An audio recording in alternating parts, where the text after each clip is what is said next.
14வது ஸ்லோகம். ஜென்ம அந்தர சத அபியஸ்த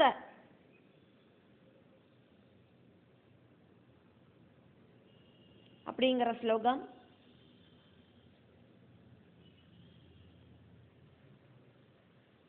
ஜென்ம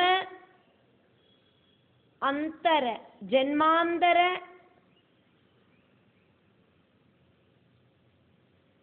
ജന്മാന്തരങ്ങളായിട്ട്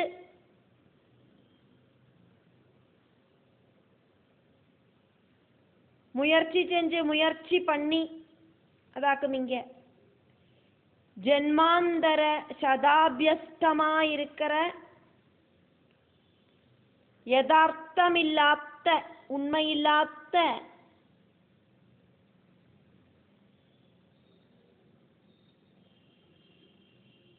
அந்த சம்சார வாசனைய நிறைய காலங்களான அபியாசம் இல்லாதக்கு ஒருபோதும் இல்லாம பண்றதுக்கு முடியாது.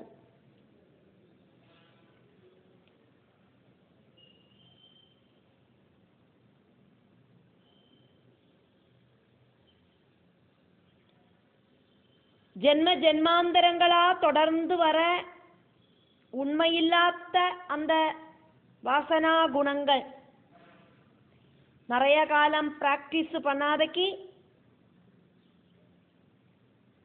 அதை ஒழிக்கிறதுக்கு சாதிக்காது. 15வது ஸ்லோகம். தஸ்மாத் சௌமிய பிரயத்னேன பௌருஷேன விவேகினா அந்த ஸ்லோகம். சௌமியா அப்படின்னு ஆஞ்சநேயரை கூப்பிட்டு பகவான் ஸ்ரீராமச்சந்திர சுவாமி சொல்லுறார், புத்தி இருக்கிற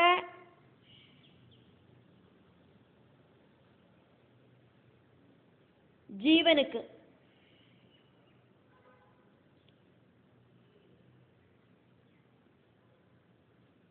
பிரயத்னத்தால இந்த பிரபஞ்சத்தில் இருக்கிற பலவிதமான வாழ்க்கை சுகங்களை வேண்டான்னு வச்சிட்டு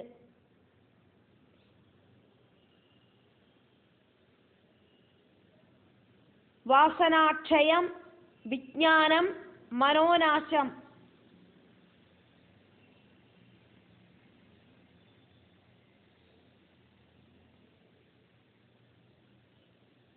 இதையெல்லாம் ஆசிரியிக்கலாம்.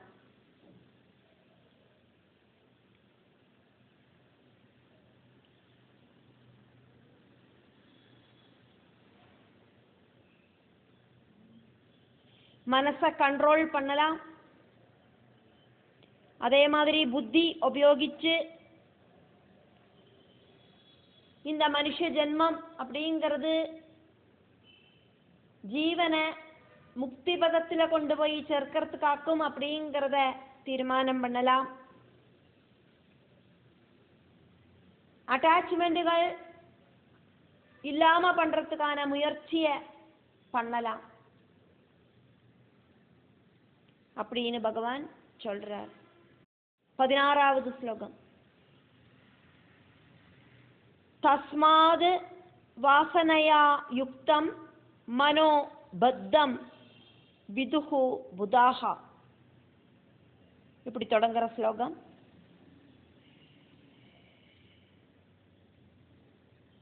மகாகபே அப்படின்னு ஆஞ்சநேய சுவாமிய ஸ்ரீராமச்சந்திர பகவான் கூப்பிடுறார். கபி அப்படின்னு நல்ல சக்தி இருக்கிற வானரா. அதனால புத்தி இருக்கிறவா வாசனா சக்தியோடு கூடி இருக்கிற மனச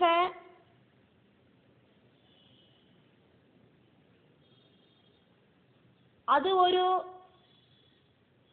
பந்தமாக்கும் அப்படிங்கிறத புரிஞ்சுக்கிறா. பல இடத்துலையும் இந்த ஆசாபாசம் நம்மளை கெட்டி போடுறது அப்படிங்கிறத புரிஞ்சுக்கிறா. ஆனா அந்த வாசனைகளை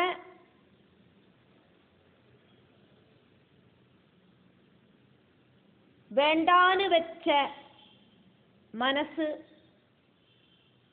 முக்தம் அப்படின்னு சொல்லப்படுறது.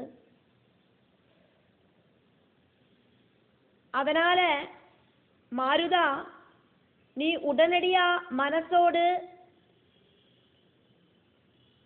வாசனைகள் ஒன்றும் இல்லாத அந்த ஒரு பாவத்தை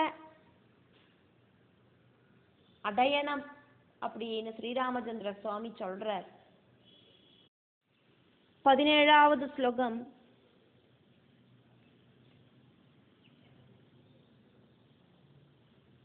சம்யக் ஆலோசனாது சத்யாது வாசனா அப்படிங்கிற ஸ்லோகம்.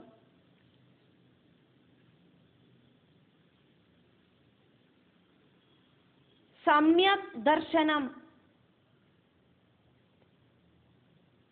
நன்னாயிட்டு அந்த பரபிரம்மத்தை தெரிஞ்சுக்கிறது.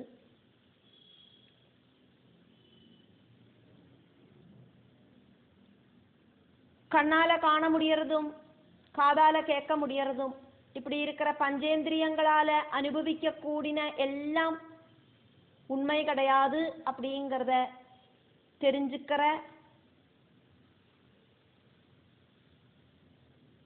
அந்த ஒரு நிலைமை. கண்ணுல காணற விஷயங்கள் இந்த பிரகிருதியில உண்டாகிற விஷயங்கள், பிரகிருதியில உண்டாகிற நம்ம எல்லாம் நசிக்க கூடின ஒன்னாக்கும் அப்படிங்கிற போதம். பரபிரம்மம் மட்டும்தான் உண்மை அப்படிங்கிற அந்த சத்தியத்தை தெரிஞ்சுக்கிறது. அப்படி தெரிஞ்சுக்கிறதுனால, அந்த பகவத் தத்துவத்தை தெரிஞ்சுக்கிறதுனால வாசனா அப்படிங்கிறது இல்லாம போறது. வாசனா நாசத்தால மனசு அப்படிங்கிறது விளக்குல தீபம் எப்படி அணைஞ்சு போறதோ அதே மாதிரி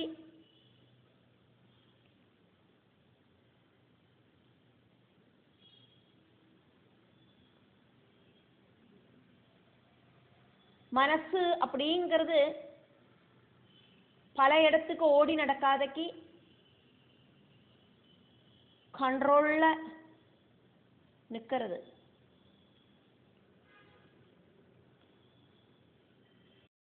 பதினெட்டாவது ஸ்லோகம். வாசனாம் சம்பரித்யஜ, வாசனா குணங்களை நன்னா வேண்டான்னு வச்சுட்டு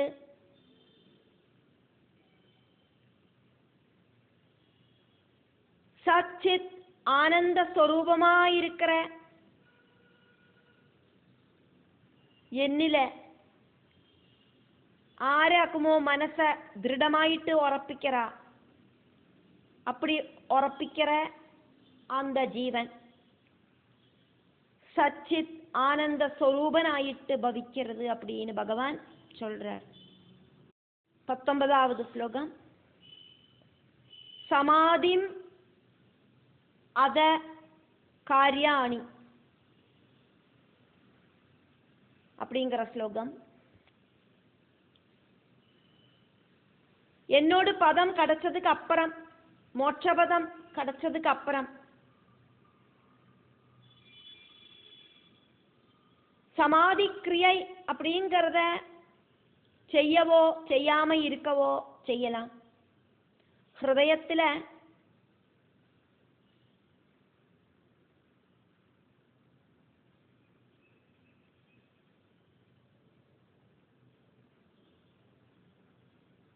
அமைதியா இருக்கிற அந்த மனச பிடிச்சு கட்டி வந்து பல இடத்துக்கும் ஓடி நடக்கிற மனச பிடிச்சு கட்டி இழுத்துண்டு வந்து ஹிருதய குகைக்குள்ள அடைச்சு அப்படி இருக்கிற அந்த பகவத் தத்துவம் தெரிஞ்சின்றவன்.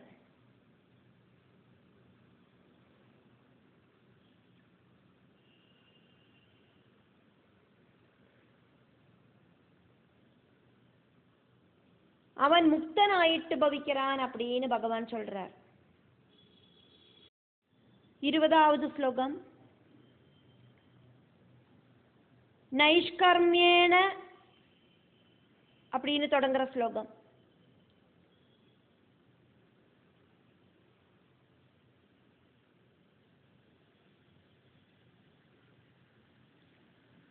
வாசனைகள் ஒன்றும் இல்லாம மனசோடு கூடி இருக்கிறவனுக்கு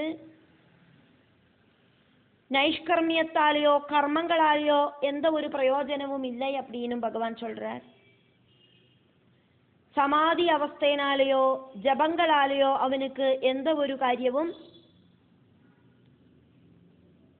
இல்லை.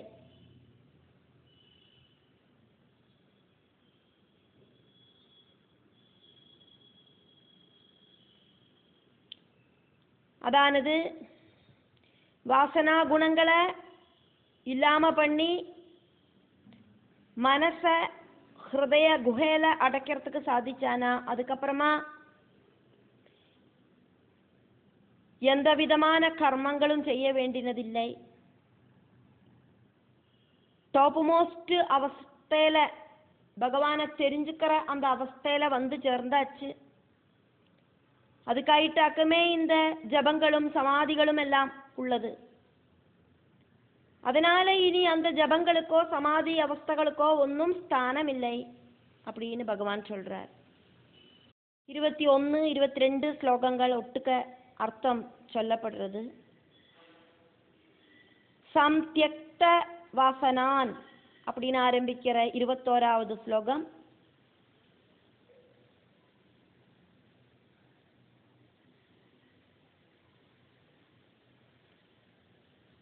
இருபத்திரெண்டாவது ஸ்லோகம். வாசனாஹீனம் அபி ஏதது சக்ஷுர் ஆதி இந்திரியம். இந்த 2 ஸ்லோகங்களுக்கான அர்த்தம்.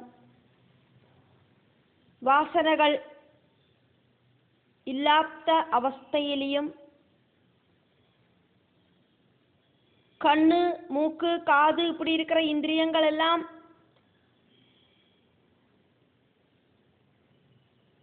பிரகிருதி விஷயங்களை காணவும் கேட்கவும் எல்லாம் செய்யும்.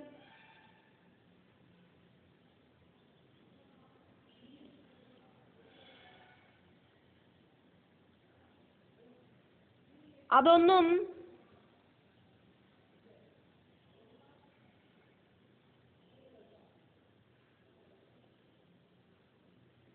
தோஷ காரணங்கள் கிடையாது அப்படின்னு இந்த ஸ்லோகம். கண்ணு மூக்கு காதெல்லாம் எல்லா இடத்துலையும் பார்த்துட்டும் கேட்டுட்டு தான் இருக்கு. மனசாக்கும் இந்த வாசனா குணங்களை கண்ட்ரோல் பண்ணி அமைதியான சிச்சுவேஷன்ல இருக்கு. அப்படி இருக்கிறத இந்த இந்திரியங்களால எந்த விஷயங்களையும் மனசுக்குள்ள இழுத்துட்டு வர்றதுக்கு சாத்தியமில்லை. அதனால கண்கள் பலதையும் பார்க்கறதுனாலையோ காதுகள் பலதையும் கேட்கறதுனாலையோ அது தோஷத்தை உண்டாக்காது. 23வது ஸ்லோகம்.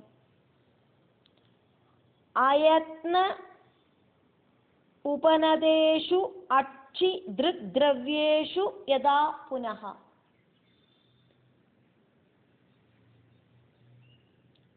பகவான் ஸ்ரீராமச்சந்திர சுவாமி சொல்றதையாக்கும் பார்த்துட்டு இருக்கோம். சிரமமில்லாதக்கி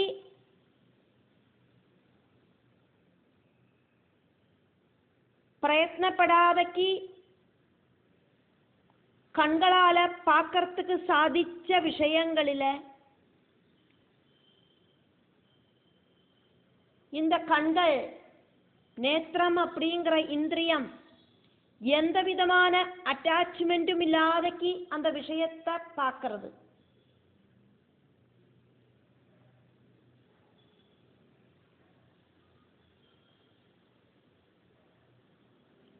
யோகி சிரேஷ்டன் பகவானை தெரிஞ்சுக்கிறதுக்கு முயற்சி பண்ற அந்த ஞானி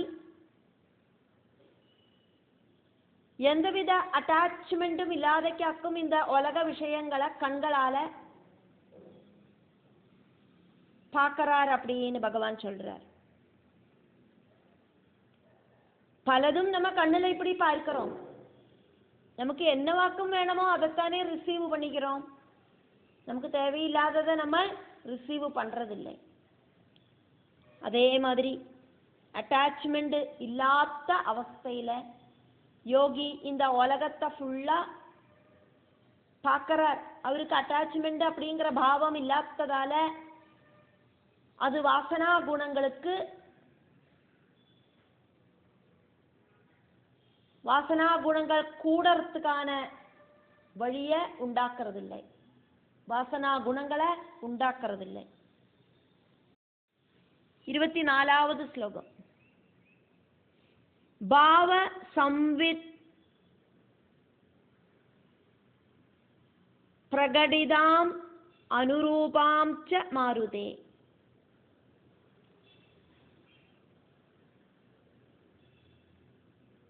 மாருதே, மாருதி வீரா அப்படின்னு பகவான் கூப்பிட்டு சொல்றார். பல பல பொருள்கள் இருக்கு. அந்த பொருள்களோட சொரூபம், அந்த சொரூபம் நமக்குள்ள பதிஞ்சு நிக்கிறதுனாலயாக்கும் இந்த சித்தம் ஆக்டிவேட் ஆகிறதுக்கான காரணம் அப்படின்னு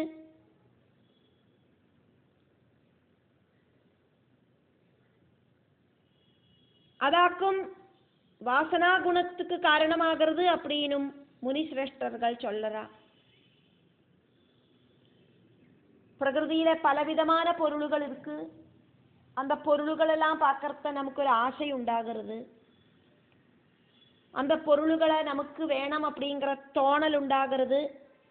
அந்த வேணும் வேணும் அப்படிங்கிற தோணல், அந்த அட்டாச்மெண்ட் ஆக்கும்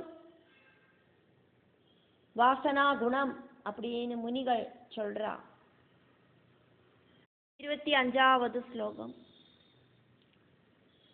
திருட அபியஸ்த பதார்த்த ஏக பாவனாத். அப்படி தொடங்குற ஸ்லோகம். ஸ்தூல சரீரம், காரண சரீரம், சூக்ஷ்ம சரீரம். ஸ்தூல சரீரம், சூக்ஷ்ம சரீரம், காரண சரீரம். ஸ்தூல சரீரமாக்கும் நம்மளோட இந்த உடம்பு, பஞ்சபூதங்களால உண்டாக்கப்பட்ட இந்த பிரபஞ்சம், அன்னமய கோஷம், பிராணமய கோஷம், மனோமய கோஷம், விஞ்ஞானமய கோஷம், ஞானமய கோஷம், இப்படின்னு பஞ்ச கோஷங்களால உண்டாக்கப்பட்ட நம்மளோட சரீரம்.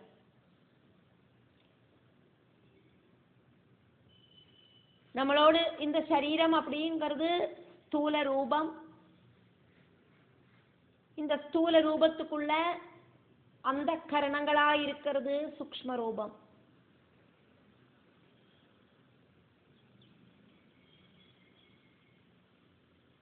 அதே மாதிரி இந்த ஸ்தூல சூக்ஷ்ம ரூபங்கள் உண்டாகிறதுக்கு காரணமா இருக்கிற காரண சரீரம் பரபிரம்மம்.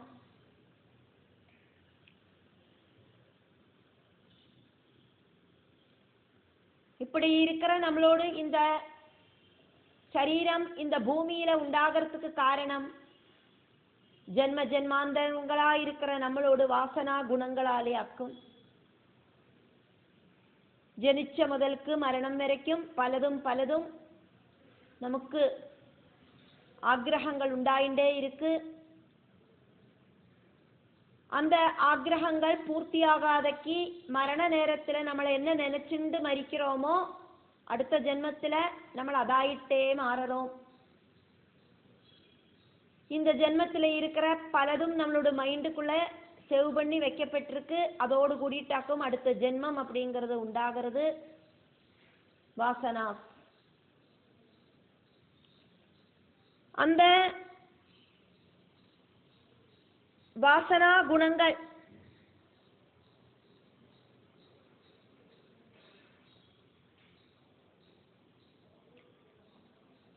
காரணமாயிட்டு ஜனன மரணங்களுக்கு காரணமான சித்தம் உண்டாகிறது.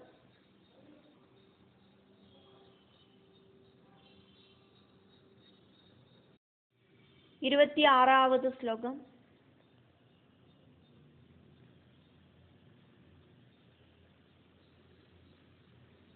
பல பல ஜென்ம ஜென்மாந்தரங்களா இருக்கிற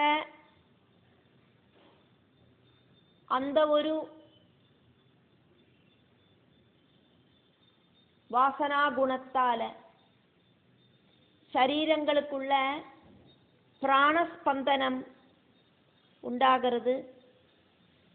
பிராணஸ்பந்தனத்தால வாசனா குணமும் உண்டாகிறது.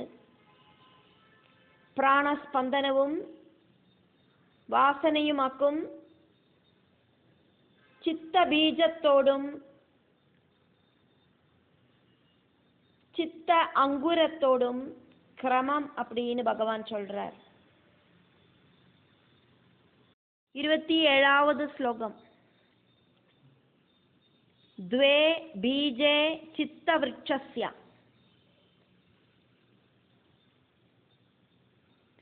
பிராணஸ்பந்தன வாசனே அப்படின்னு சொல்ற ஸ்லோகம். சித்தம்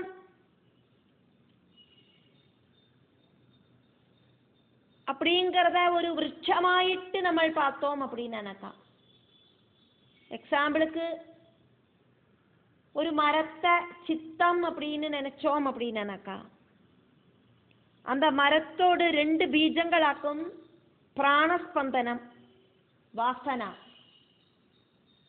இது 2. இதுல ஏதாவது ஒன்று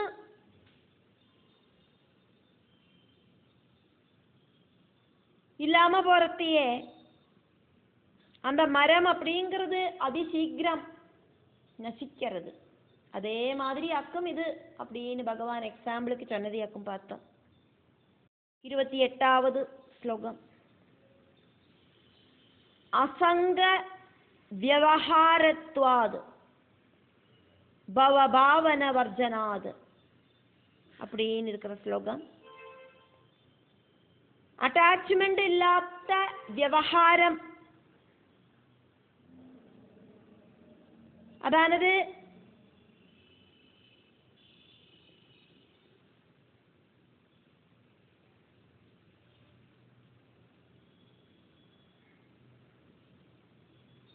ஒன்னிலையும் சங்கமில்லாத அவஸ்தை.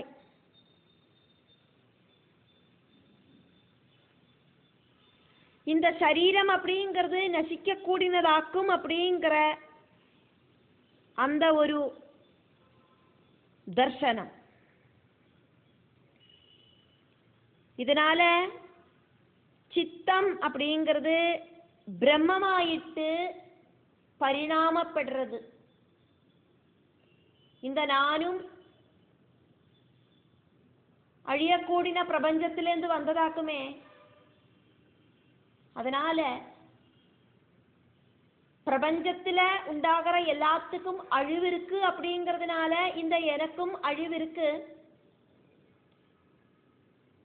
என்னோட இந்த சரீரம் அப்படிங்கிறது அழியக்கூடின ஒன்று ஆக்கும் அப்படிங்கிற அந்த உண்மை தெரியற விஷயம் சத்தியத்தை தெரிஞ்சுக்கிறதுக்கு ஈக்குவல் ஆக்கும்.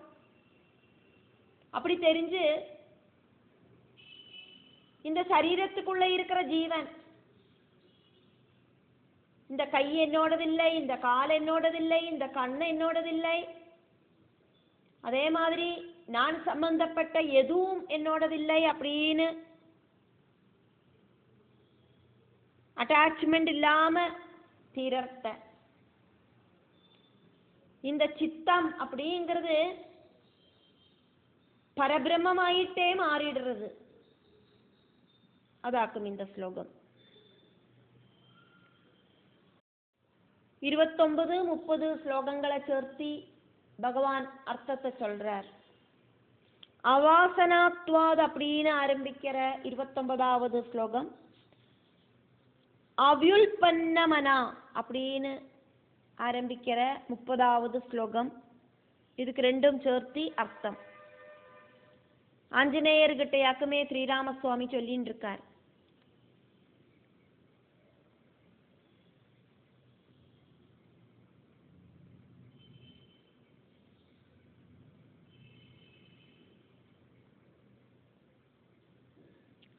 ஆஞ்சநேயா, நீ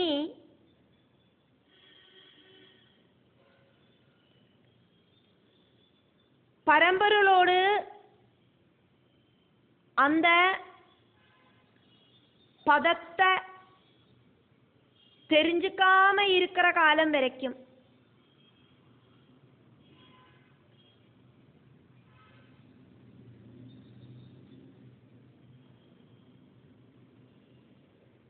அந்த அளவுக்கு காலம்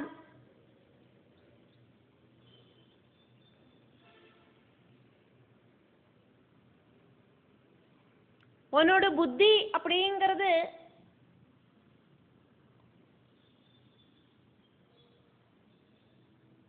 அவித்யான விஷயங்களை தேடி நடக்கிற காலம் வரைக்கும் நீ என்ன பண்ணணும்? நல்ல குரு, அதே மாதிரி சாஸ்திரங்கள், பிரமாணங்கள் இவாளெல்லாம் காமிச்சு தர விஷயங்களை செஞ்சுக்கோ. சாஸ்திரங்களிலையும் பிரமாணங்களிலையும் சொல்ற விஷயங்கள் எல்லாம் பகவல் வசனங்களாக்கும். அஜ்ஞானமாயிருக்கிற உன்னோடு அந்த மனச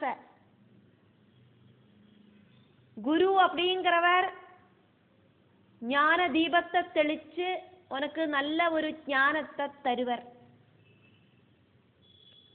உனக்குள்ள இருக்கிற அஜ்ஞானம் நெகந்து போற வரைக்கும் அந்த பகவல் தத்துவத்தை தெரிஞ்சுக்கிற வரைக்கும்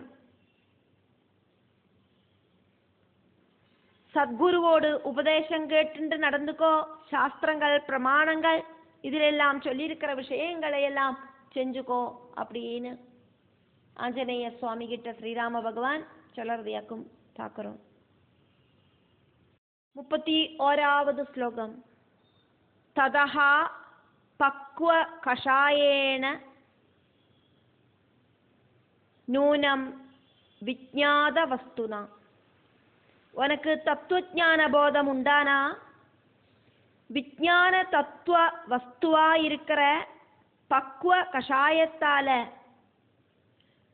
பக்குவம் வந்த அந்த மனசோடு கூடிட்டு அறிவோடு கூடிட்டு சுபவாசனைகளையும் நித்திய துக்க நிவர்த்திய ஆசைப்படுற நீ உபேட்சிக்கணும். சுபவாசனைகளை அசுபவாசனைகளை ரெண்டையும் உபேட்சிச்சு வாசனா குணங்கள் அப்படிங்கிறத நில் பேலன்ஸுக்கு கொண்டு வந்தா மட்டும்தான் அந்த நித்திய ஆனந்த நிர்விருதிய அடையறதுக்கு, அந்த மோட்ச பதவியை அடையறதுக்கு சாதிக்கும். அதனால குரு வழியாகவும் சாஸ்திரங்கள் வழியாகவும் பிரமாணங்கள் வழியாகவும் உனக்கு அஜ்ஞான போதம் நெகந்து ஞான போதம் வந்தாச்சு அப்படின்னாக்கா பக்குவமான மனசு வந்துடும் உனக்கு. அந்த பக்குவ மனசு அப்படிங்கிற கஷாயத்தை உபயோகிச்சு சுபவாசனைகளையும் நீ தவிர்க்கணும். அப்பதான் உனக்கு நித்திய ஆனந்த லயனம் அப்படிங்கிற அந்த மோட்சாவஸ்தை கிடைக்கும் அப்படின்னு பகவான் மாருதி கிட்ட சொல்றதையாக்கும் பார்த்துட்டு இருக்கோம். 32வது ஸ்லோகம்.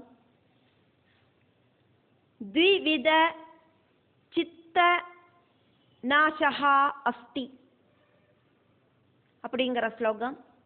சித்த நாசம் 2 டைப்பு இருக்கு, சொரூபம் அரூபம்.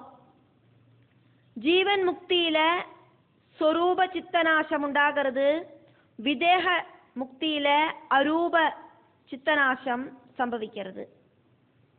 33வது ஸ்லோகம். அஸ்ய நாசம் இதானீம் த்வம் பாவனே ஸ்ருணு சாதரம்.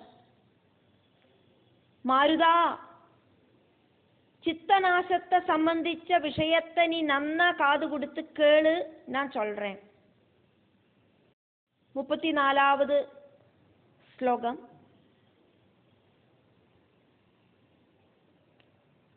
சித்த நாச அபிதானம்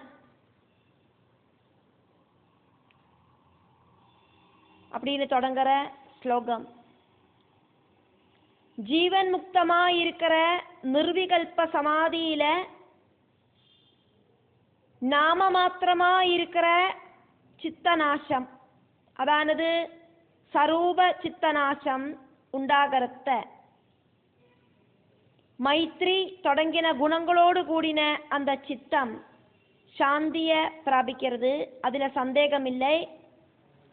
ஜீவன் முக்தனோடு மனசு அப்படிங்கிறது புனர்ஜென்மம் இல்லாத அவஸ்தையில ஆகிறது.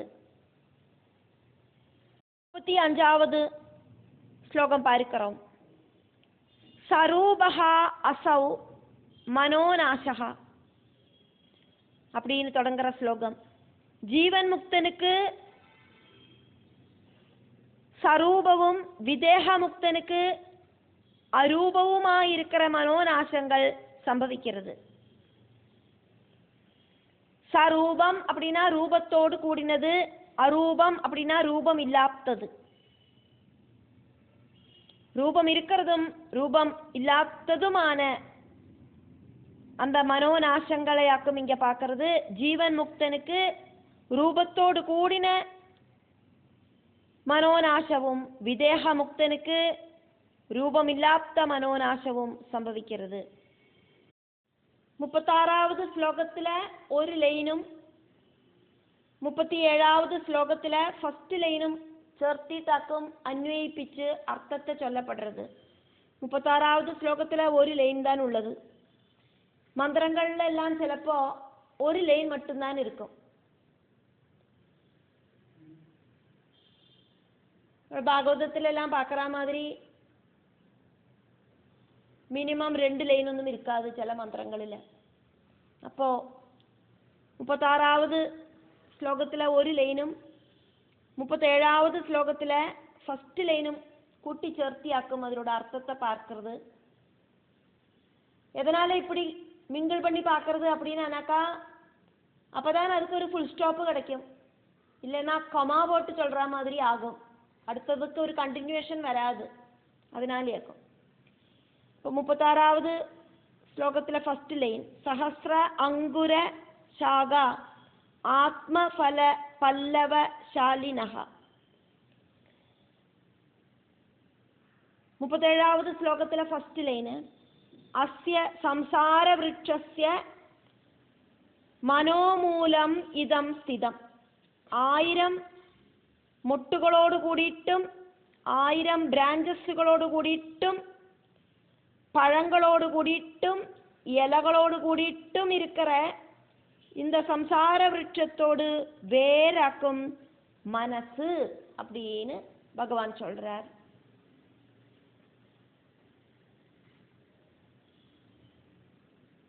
அடுத்தது 37வது ஸ்லோகத்துல 2வது லைனும் 38வது ஸ்லோகத்துல ஃபர்ஸ்ட் லைனும் ஆயிட்டு இங்க அர்த்தத்தை சொல்லப்படுறது. 37வது ஸ்லோகத்துல 2வது லைன் சங்கல்ப ஏவ தன்மன்யே சங்கல்ப உபசமேன தது. 38வது ஸ்லோகத்துல ஃபர்ஸ்ட் லைன் சோஷய ஆசு யதா சோஷம் இதி சம்சார பாதவஹ. சம்சார விருட்சம் ஒரு கற்பனை மட்டுமாக்கும் அப்படின்னு நான் நினைக்கிறேன் அப்படின்னு பகவான் இங்க சொல்றார்.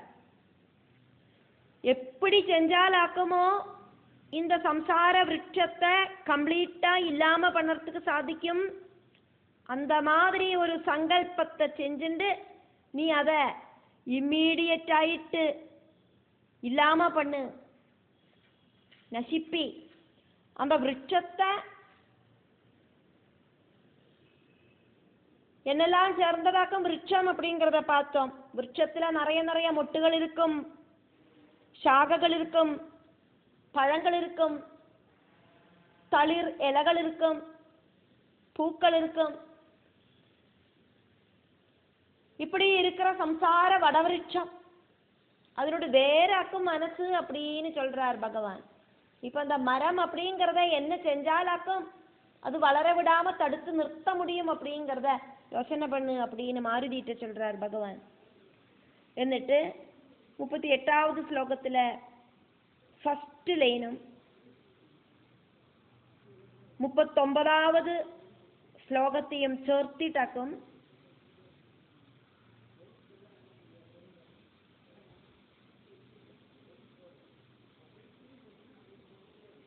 38வது ശ്ലോകത്തിലെ ഫസ്റ്റ് ലൈനും 39வது ശ്ലോകത്തിലെ ഫസ്റ്റ് ലൈനും ചേർത്തിട്ടാക്കും അടുത്ത അർത്ഥത്തെ ഇങ്ങ ചൊല്ലപ്പെട്ടിருக்கு. 38வது ശ്ലോകത്തിലെ രണ്ടാவது ലൈൻ உபாய ஏக ஏவ அஸ்தி அப்படின்னு சொல்ற மந்திரம். 39வது ஸ்லோகத்துல ஃபர்ஸ்ட் லைன் மனசஹா அப்யுதயஹ அப்படின்னு தொடங்குற ஸ்லோகம். அர்த்தம் அப்படிங்கிறது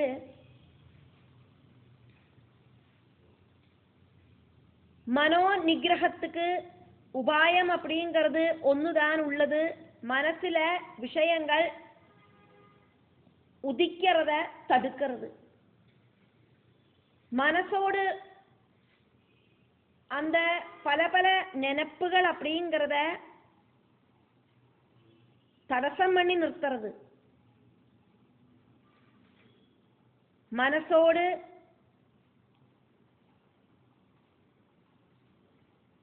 அந்த நாசம் அப்படிங்கிறது அது பரபிரம்மத்தை தெரிஞ்சுக்கிறதுக்கான ஞானமாயிட்டு பவிக்கிறது. 39வது ஸ்லோகத்துல ரெண்டாவது லைன்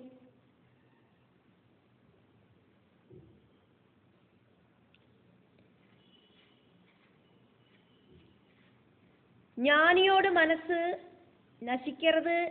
ஆனா அஜ்ஞானியோட மனசு பந்தனத்துல கட்டி போடப்பட்டிருக்கு. பெரிய ஒரு சங்கலை எடுத்து கட்டி போட்டா நமக்கு அப்புறக்கும் இப்புறக்கும் நகர முடியாது அந்த மாதிரி. ஆனா ஞானியோட மனசு அப்படிங்கிறது கட்டி போடாத அவஸ்தையில இருக்கிறதுனால அந்த மனசு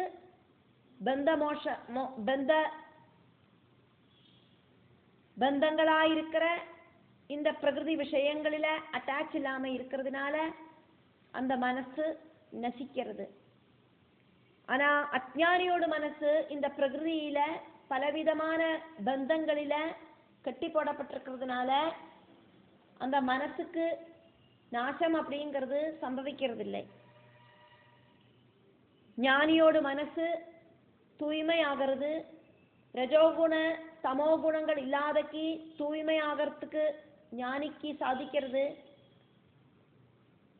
ஆனா பிரகிருதி விஷயங்கள் கிட்ட அட்டாச்மெண்ட் இருக்கிற சாதாரண ஜனங்களுக்கு ரஜோகுண தமோ குணங்களால மறுபடியும் மறுபடியும் இந்த பந்தனம் அப்படிங்கிறது உண்டாகிறது அப்படின்னு பகவான் இங்க மாருதி கிட்ட சொன்னதையாக்கும் நம்ம பார்த்துட்டு இருக்கோம்.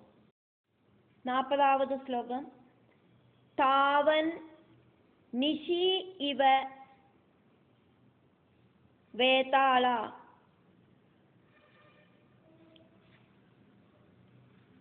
அப்படிங்கிற ஸ்லோகம். രാത്രിയിல வேதாளங்கள் எப்படியாக்குமோ சுதந்திரமாயிட்டு ஓடி நடக்கிறது, அதே மாதிரி ஹிருதயத்தில வாசனைகள் தியானம் தாரணா இதனால அந்த பரம்பொருளை தெரிஞ்சுக்கிற வரைக்கும் ஓடி கழிக்கிறது. அந்த பரபிரம்ம தத்துவத்தை தெரிஞ்சுக்கிறதுக்கு சாதிக்கிற நிமிஷத்துல இந்த வாசனா குணங்கள் அப்படிங்கிறது இல்லாம போறது. வாசனா குணங்களோடு கூடிட்டு பரபிரம்ம லயனம் அப்படிங்கிறது சாத்தியப்படாது அப்படின்னு இந்த ஸ்லோகம்.